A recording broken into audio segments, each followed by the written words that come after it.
আসসালামু আলাইকুম। সকলে নিশ্চয়ই ভালো আছেন। ২০০৯ সাল থেকে ২০১৪ সাল পর্যন্ত জাবি আলোনসো রিয়াল মাদ্রিদের জার্সিতে মাঠ খেলেছেন।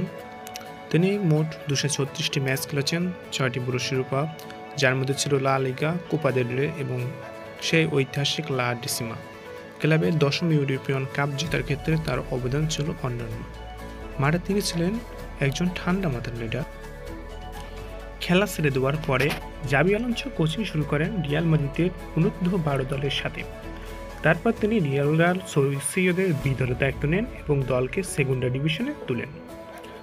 সবশেষে বায়ার লেভারকুজেনের কোচ হিসেবে এক অনবদ্য মৌসুমে অপরাজিত লিগ চ্যাম্পিয়ন, ডিএফএ পোকাল জয় এবং ইউরোপা লিগ ফাইনাল হিসাবে তার কোচিং ক্যারিয়ারের সমৃদ্ধ প্রকাশ করেন।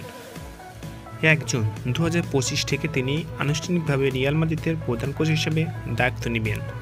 তার প্রথম বড় পরীক্ষা হবে ১৮ জুন ফিফা ক্লাব বিশ্বকাপে আল হিলালের বিরুদ্ধে ম্যাচে।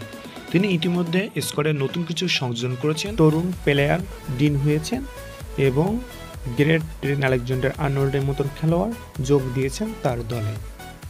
আলোনসোর জন্য চ্যালেঞ্জ হবে বর্তমান দলকে একত্র করা, নতুন কৌশল তৈরি করা এবং আবারও রিয়াল মাদ্রিদকে ইউরোপের শীর্ষে ফিরিয়ে আনা। জাবি আলোনসো শুধু রিয়াল মাদ্রিদের একজন প্রাক্তন খেলোয়াড় নন, তিনি ক্লাবটি হৃদয়ে জায়গা করে নেওয়া একজন কিংবদন্তি। এখন দেখার পালা কোচ হিসেবে তিনি কতটা সফল হতে পারেন। আপনার মতে জাবি আলোনসো কি রিয়াল মাদ্রিদের আবার ইউরোপ সেরা করতে পারবেন? কমেন্টে জানান। আর ভিডিওটা ভালো লাগলে লাইক দিবেন ও চ্যানেলটি সাবস্ক্রাইব করতে ভুলবেন না।